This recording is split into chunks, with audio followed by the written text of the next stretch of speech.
근데 제 채널에서 생지경이라고 표현합니다. 생지경의 특징 중에 하나가 그거거든요. 건축 주돈이 내 돈. 그래서 태엽 갚는다라는 표현을 하는데 저는 협동조합에서 꼭 하셔야 되는 게 있어요. 꼭 쓰셔야 되는 거. 목수, 기초, 설비, 그쵸. 그거 되게 전기, 중요하지. 그리고 저. 그건 사람인 거죠.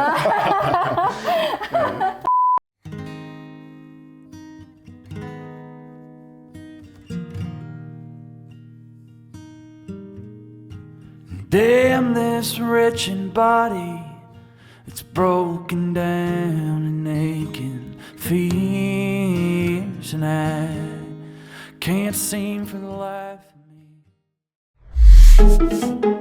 안녕하세요, 가온파입니다. 반갑습니다. 옆에는 우리 나무지협동조합의 설계와 상담을 맡고 계신 반철현 실장님이십니다. 예, 반갑습니다. 네, 많이 얼굴에 비친 우리 가온맘입니다. 반갑습니다. 네, 오늘은 여기 나무지협동조합 본사의 상담실에 나와서 지금 영상을 촬영하고 있는데요. 나무지협동조합 영상을 그동안 많이 연재해 드렸습니다. 근데 많은 분들께서 나무지협동조합의 직영 시스템, 그리고 건축주님들께서 원하시는 맞춤 건축을 위해서 나무지협동조합에서 굉장히 건축주님들과 상담 초기부터 긴밀하게 상담을 하시고 최대한 건축 구현이 가능한 선상에서 맞춤 건축을 지금 계속 해주고 계셔서 많은 예비 건축주님들께서 관심을 갖고 계신데요. 그 부분에 대해서 중점적으로 저희가 나중에 집을 다시 짓는다는 걸 가정을 해서 상담을 한번 리얼하게 연출해서 여러분들께 공유해 드리려고 합니다. 저희가 오늘 이제 가온파님하고 나무집 협동조합을 찾은 건 여기가 이제 직영 건축을 전문으로 하신다 그래서 좀 상담을 받아보려고 방문을 한 거잖아요. 그래서 저희가 그 직영 건축이라는 거에 대해서 조금 더 자세하게 안내를 주시면 좋을 것 같아요. 그 일반적으로 우리가 생각하는 직영, 그러니까 이건 제가 생각하는 직영은 그 프로젝트를 발생하신 분이, 그러니까 네. 건축주가 네. 자재 회사, 목수, 뭐 레미콘 회사, 레미콘 치는 사람 등등을 다 본인이 알아봐서 그쵸. 이제 그 사람의 각각 하루 일했으면 하루 인건비 매일매일 결제하고, 오늘 뭐 철근을 1톤 사왔으면 그 1톤 값을 철근 회사에다 직접 주고, 이런 방식이 원래는 이제 직영의 오리지널 방식이에요. 근데 그걸 제 채널에서 생지경이라고 표현합니다. 저는 차마 그 단어까지는 못 쓰겠어서. 근데 예. 일반적인 네. 건축주들이 이런 생지경은 사실 접근하기가 힘들지 않나요? 네. 하나 네. 알기도 힘든데 그럼요. 어디가 잘할 예. 줄 알고. 건설업의 어떤 분은 건설업에 뛰어들었다가 포기하시면서 한 얘기가 이해 당사자가 너무 많다. 그쵸. 집을 하나를 짓는데, 한 5억짜리 집을 하나 짓는데 자기가 돈을 줘야 되는 이해 당사자가 너무 많다. 그 사이에서 벌어지는 수많은 인간관계라든가 이런 것들이 너무 힘들다. 그래서 난 다시는 안 한다. 이런 분도 있어요. 능력은 되는데 안 한다. 맞아. 너무 힘들다는 거예요. 생각보다 너무 힘들 것 네, 같아. 맞아요. 그래서 생지경은 사실은 하지 마라. 네, 할 게 못 된다. 저도요. 네. 저도 그렇게 생각됩니다. 그리고 이게 결과적으로 건축주분들은 비용을 어느 정도 세이브를 하면서 본인이 원하는 대로 집을 짓고자 하는 거잖아요. 근데 둘 다 가져갈 수가 없어요. 근본적으로 그렇게 할 수가 없는 게 생지경이라고 보시면 돼요. 근데 협동조합은 과연 근데 지경이냐? 그렇지가 않아요. 협동조합은 확실히 말씀드려서 컨설팅을 해드리는 거예요. 아까 생지경을 좀 더 원활하게 할 수 있게끔 자재회사, 시공사, 그러니까 작은 규모의 시공사들, 소위 반장님들, 네. 이런 분들을 잘 구성을 해서 갖춰 놓은 거죠, 이미 저희가.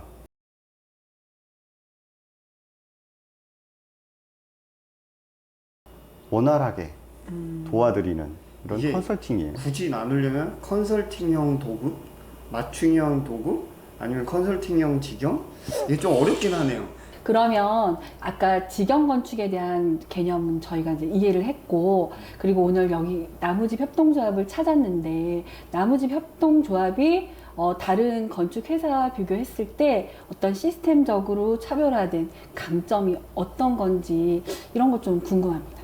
협동조합의 가장 큰 장점? 집이라고 할 만한 건 소재 하나, 뭐 외장재, 하다못해 못 하나까지 나는 못을 다 스테인리스 써주세요. 그래도 우리는 다 받아들이고 구조적으로 문제가 되지 않는다면, 법적으로 문제가 되지 않는다면 해달라는 대로 다 해드려요. 내가 팔고 싶은 집을 파는 게 아니라 갖고 싶은 집을 만들어 드리는 데 포커스가 있어요. 이해했어요. 그 상황이 벌어지면서 노동자인 저희 집단은 거기에 참여를 해서 수익을 얻고 하는 그런 구조에 있는 거죠. 그 노동자들이 만든 집단이잖아요. 저도 노동자이고. 그래서 공부를 계속 해요. 누가 시켜서 하는 게 아니라 세상에 뒤처지기도 싫고, 사실 이분들, 목수분들이라든가 하시는 분들이 제일 스트레스 받는 게 지붕에서 물 새면 안 돼. 맞아요. 지붕에서 물 새면 안 돼. 이러면 아주 자존심이 저 바닥으로 떨어져요. 물론 그런 일이 없어요. 근데 가끔 가다가 이제 이렇게 기술회의라던가 뭐 총회라던가 이럴 때 이제 막 얘기를 나누다 보면 그 부분에 대해서 굉장히 스트레스를 많이 받으세요. 화장실 누수, 물 새는 거에 대해 스트레스를 제일 많이 받으세요. 그러다 보니까 저희가 그 멤브레인 방수 시트라고 하는 고가의 방수만 고집하는 이유 중에 하나도 그거고, 지붕이라든가 이런 데의 방수는 아주 레이어를 하나, 둘, 가격만 맞는다면 할 수 있는 한 최대한 하려고 노력하는 편이에요. 그리고 또 우리가 특징 중에 하나로 말씀드릴 수 있는 게, 카페를 통해서 우리 일일 작업량, 특이점 이런 것들을 다 오픈을 해서 계속 보여드려요, 건축주분들한테. 네, 꼭 진행 사항을? 네, 건축주분들이 가끔가다 그런 말씀하세요. 아니, 협동조합 시스템으로 하면 제가 맨날 현장에 서 있어야 되는 거 아니에요? 맨날 가서 봐야 되는 거 아니에요? 이러시는데, 사실은 협동조합은 오히려 건축주 한 사람의 눈보다 인터넷을 보는 모든 사람의 눈을 의식하고 있기 때문에 허투루 행동할 수도 없어요. 특징 중에 하나인데요. 이건 뭐 장점이라고 할 건 아닌데, 특징 중에 하나인데, 아까 말씀드렸던 비용 부분. 네. 건축주께서 돈을 지불하셔야 되잖아요. 어쨌든 간에. 각 업체마다, 공정마다 돈을 지불하는 방식들이 다 있습니다. 그걸 지금 이 자리에서 일일이 다 설명드리긴 좀 어렵고, 목수분들에게 비용 지불하는 건 주급 후불이에요. 일주일 동안 일하고, 그 다음 주 월요일이나 화요일 날 주급 단위로 네. 이렇게 지급을 하시는 거. 개인별 시급의 단가가 책정되어 있는 게 있고, 이 사람이 몇 시간 일했고, 계좌가 어디고, 금액은 얼마입니다라고 이메일로 다 안내를 해드려요. 그럼 그거 보시고 건축주께서 다 직접 입금을 해주시면 돼요. 이렇게 말씀드리면 건축주분들이 이제 생지경 생각해가지고, 생지경의 특징 중에 하나가 그거거든요. 건축주 돈이 내 돈. 그래서 태엽 갚는다라는 표현을 하는데, 저는 태엽이라는 행동을 통해 가지고 건축주 돈을 이렇게 빼먹는 형태를 취하는데, 협동조합도 어떻게 보면 그렇게 될 수도 있지 않을까라고 걱정들을 많이 하세요. 근데 조합은 예산서에 목수 임금 및 수식이 딱 정해져 있어요. 얼마에 이 집을 인건비, 목수 인건비는 얼마에 이 집을 지어드리겠습니다라고 리미트가 딱 정해져 있습니다. 그래서 태엽을 갚을 수가 없어요. 정해진 예산 안에서 공기를 맞추겠구나. 중간에 뭐 비가 오거나 뭐 이래서 기간이 길어지는 건 어쩔 수 없는데, 비용은 정해진 대로 가야 되는 거죠. 의도적으로. 어쨌든 집이 지어지기 시작하면 주도권이 목수에게 넘어오게 되거든요. 돈을 쓰는 것에 대한 주도권, 시간에 대한 주도권, 품질에 대한 주도권, 여러 가지 것들이 넘어오니까 건축주분들은 불안해하세요. 방금 그 인건비 부분이 이렇게 정해진 그 예산 내에서 간다고 하셨잖아요. 근데 이게 공사라는 게 딱 정해진 대로만 또 갈 수는 없잖아요. 그래서 그렇죠. 중간에 막 공사하다가 갑자기 비가 막 내려. 그럼 목수분들은 그러면은 일을 하는 그 급여 산정이 어떻게 돼요? 비가 온다거나 뭐 이런 걸로 일을 못하면 그날 임금은 실질적으로 없는 거죠. 일을 해야 임금을 받는 거니까. 그리고 7월 달처럼 일기예보상 장기적으로 비가 잡혀 있으면 현장을 천막으로 덮을 수 있는 조건이 되면 천막으로 덮고 잠정 중단. 휴무를 진행을 합니다.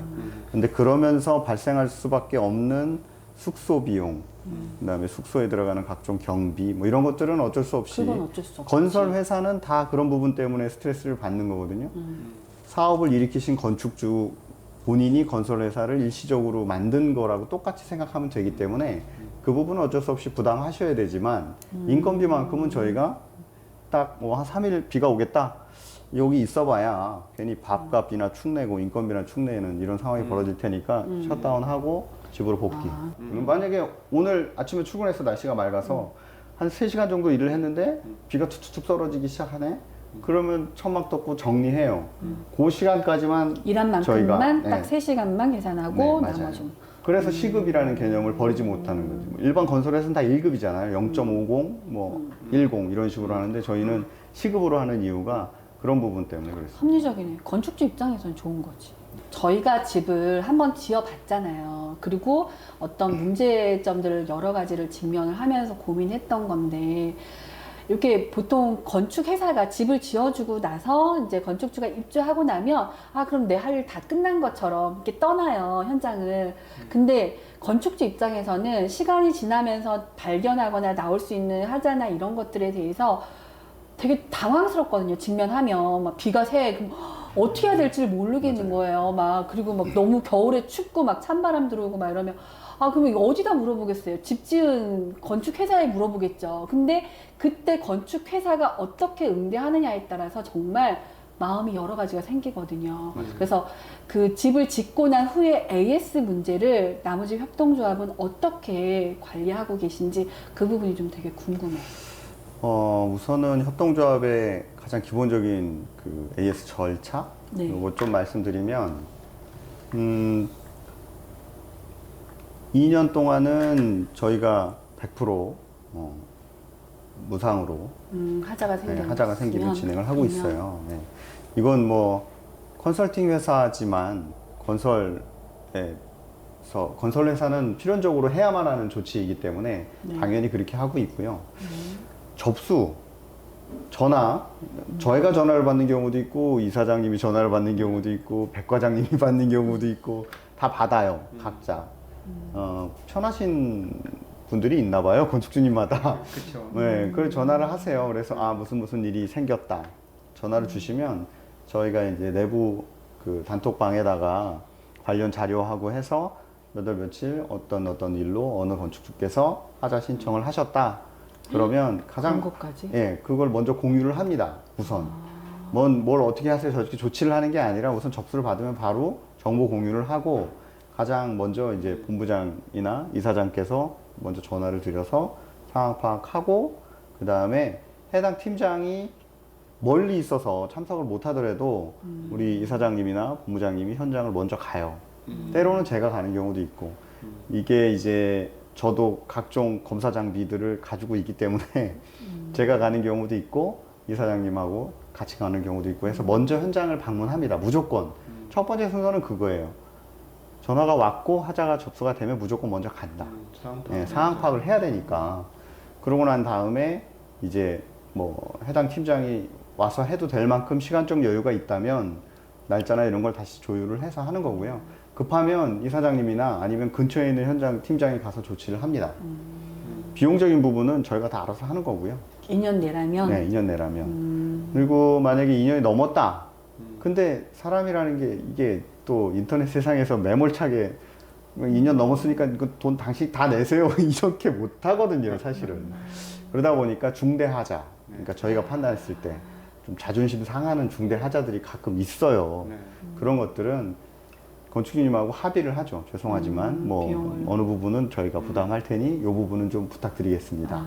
이런 식으로 해서 완만하게 풀어가려고 노력을 하고 있어요. 집은 어쨌거나 사람이 짓는 거잖아요. 짓다 보면 물론 잘 지으려고 지었겠지만 이렇게 살다 보면 하자가 생겨요. 그러니까 어쩔 수 없는. 근데 그거를 정말 나 몰라라 하는 것과 정말 내가 책임지고 가서 나의 자존심을 걸고 이 하자를 해결해야 되겠다라는 이 마음가짐은 건축주 입장에서 바라보면 정말 다르거든요.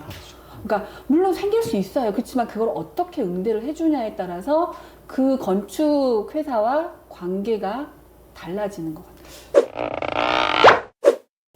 빌더분들은 사실 장마 기간 되면 긴장하신다고 들었어요. 맞아요. 그러니까 예전에 맞잖아요. 지었던 집, 특히 1, 2년 차 내지는 3년 차 넘어갈 때 비 새는 경우가 종종 있어서 장마 기간만 되면은 건축주님들이 전화 오면 이제 긴장 타는 그런 어. 경우가 있는데 올해도 비가 만만치 않게 7월에 내렸잖아요. 진짜 많이 올해 왔지. 나머지 협동조합 어떻게 콜 좀 받으셨나요? 협동조합을 만들고 난 이후에 그 배관이나 뭐 전기가 안 들어와요. 뭐 배관에서 그 분배기 쪽에서 물이 새요. 뭐 화장실 쪽 2층에 있는 천장에서 물이 새. 이런 전화는 가끔 받았어요. 근데 이런 장마철이나 태풍철에 뭐 싱글이 날아갔어요. 뭐 지붕에서 물이 새요. 이런 전화는 한 번도 받아본 적이 없어요. 외부 비로 인해서 네. 물이 탄 적은 네. 한 번도 없으시네요.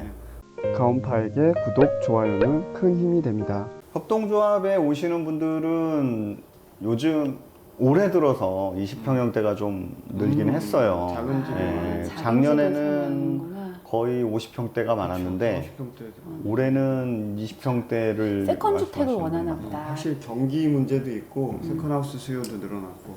근데 이제 20평대 같은 경우에는 워낙 평당 단가 얘기하면 그죠. 뭐 늘어날 굉장히 수밖에 높기 없어서. 때문에 이게 평수가 작을수록 평당 단가가 올라가는 거죠. 그렇죠. 평수가 커지면 조금 더 다운이 되고. 세이브되는 네. 게 있으니까. 총액이 늘어나지만 면적이 작기 때문에 아. 평당 단가는 굉장히 높아지는데 그냥 원인을 얘기를 간단하게 말씀드리자면 기초 비용이라든가 이렇게 면적, 수직적 면적과 수평적 면적 이렇게 봤을 때 한쪽 분야에만 들어가는 비용들이 있어요. 뭐 예를 들어 기초. 60평을 지어도 바닥은 30평의 기초값이 들어가고 30평을 지어도 바닥은 30평의 기초 비용이 들어가요. 그러다 보니까 똑같은 비용이 들어가는 걸 나누니까 가격 차이가 많이 나죠. 대표적인 예로 그렇다는 거고요. 35평 이하로는 평당 단가를 얘기해도 건축주분들에게 크게 도움이 안 돼요. 그러니까 여기 앉아있는 제가 정보를 전달하는 목적 자체가 건축주분들에게 조금이라도 도움이 되라고 말씀을 드리는 거거든요. 네. 만들어진 물건을 파는 사람들은 이걸 어떻게 하면 팔까를 생각해서 얘기를 하지만 저는 사실은 건축주분들이 처음 단계에서 내가 요즘 시대에 이 정도 규모의 이런 집을 지으려면 대략 얼마 정도의 비용이 들어갈까? 라는 그 궁금증을 해소해 드리는 게 제 목적이지 이 물건은 얼마에 가져가세요? 라고 하는 게 목적이 아니거든요. 근데 오시는 분들이 대부분 그 부분에서 오해를 많이 하세요. 너네 왜 이렇게 비싸? 그게 아니라 건축주께서 선택하신 게 그거예요. 그렇게 이해를 해야 되는데 그치. 네. 내가 이렇게 해달라고 했으니까. 그렇죠. 근데 이제 보통은 그렇게 생각을 안 하시고 너네 왜 이렇게 비싸? 물론 비싼 부분도 있죠. 그렇지만 그런 부분에는 AS 비용이라든가 우리 품질 여러 가지 것들이 다 녹아 있는 거니까 그거는 뭐 차치하고라도 35평 이하는 근본적으로 평당 단가를 논해봐야 건축주분들에게 아무 도움이 안 돼요. 그냥 총액을 물어보시는 게 훨씬 나아요. 얼마가 들어갈 것 같냐. 그렇겠다.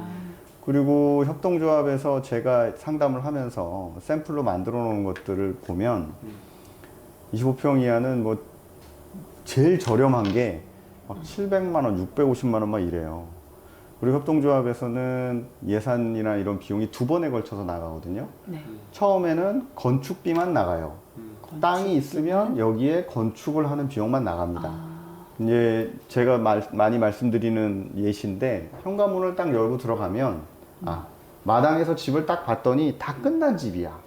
그런데 현관문을 딱 열고 들어갔더니 바닥엔 콘크리트고 벽에는 석고보드가 쳐져 있는 거예요. 내부 인테리어가 하나도 안 되어 있는 그렇죠. 집이구나. 그리고 더 들어갔더니 문은 또 달려 있네.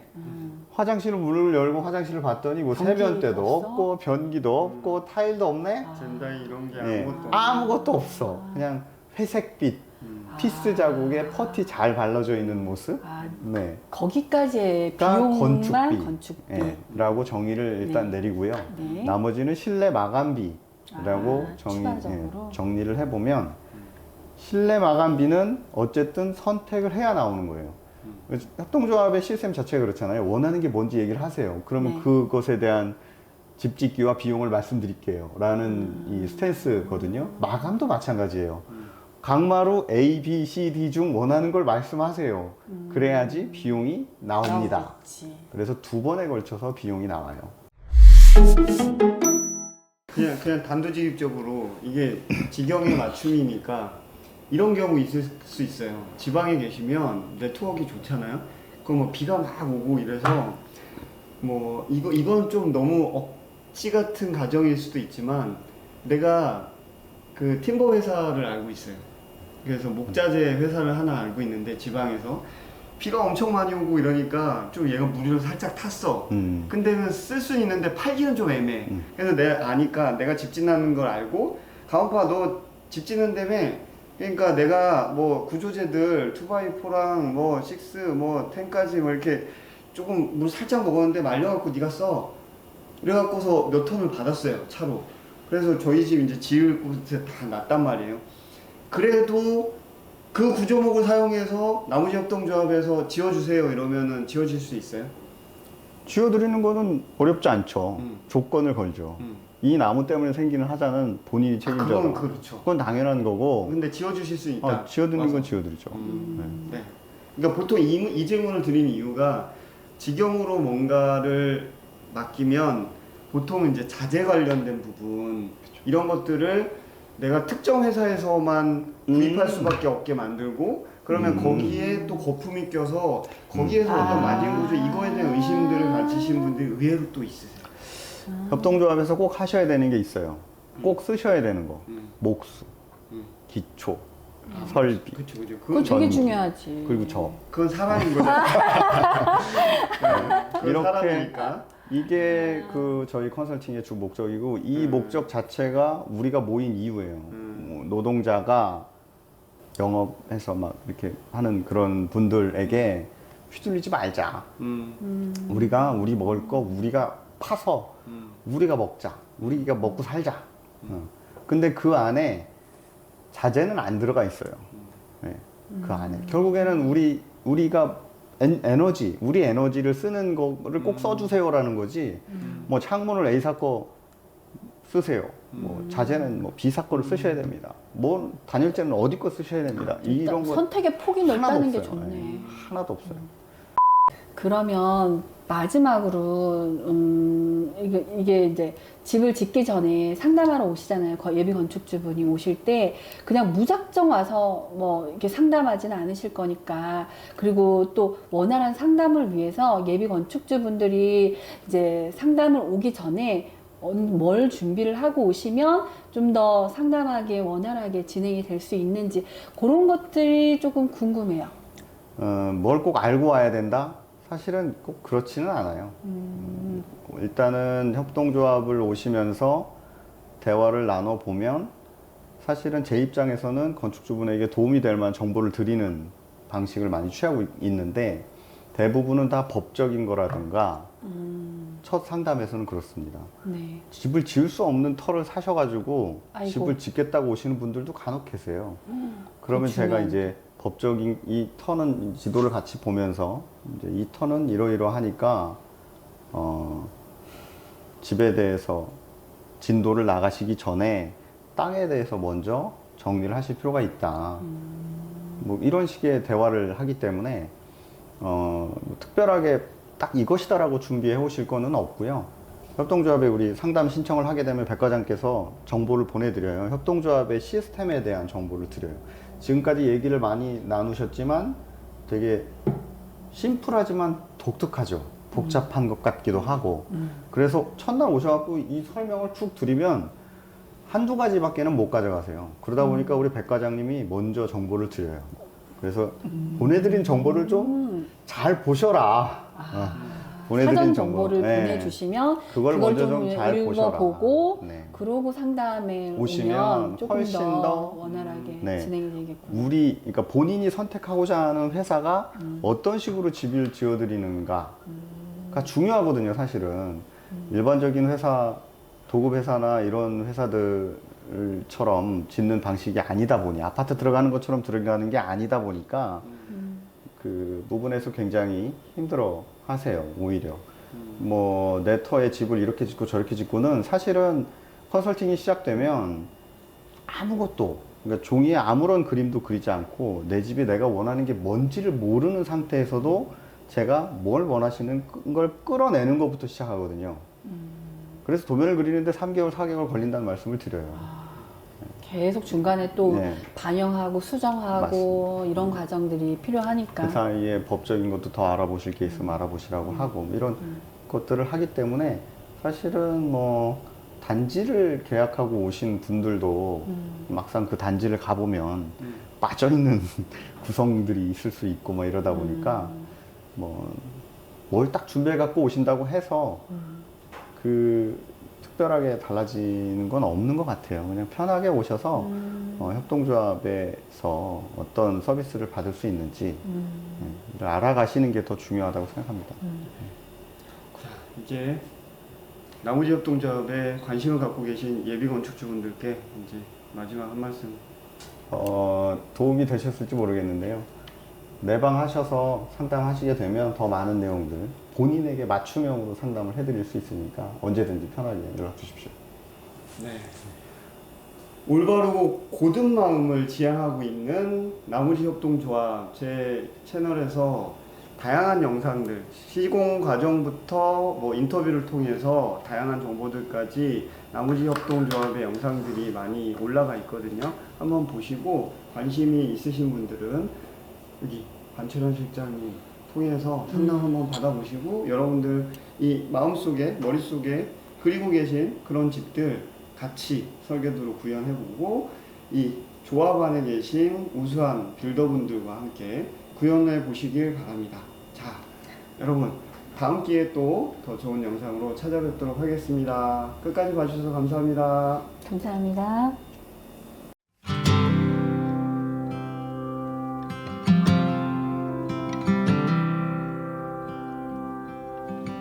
Please forgive me if I'm a little slow going.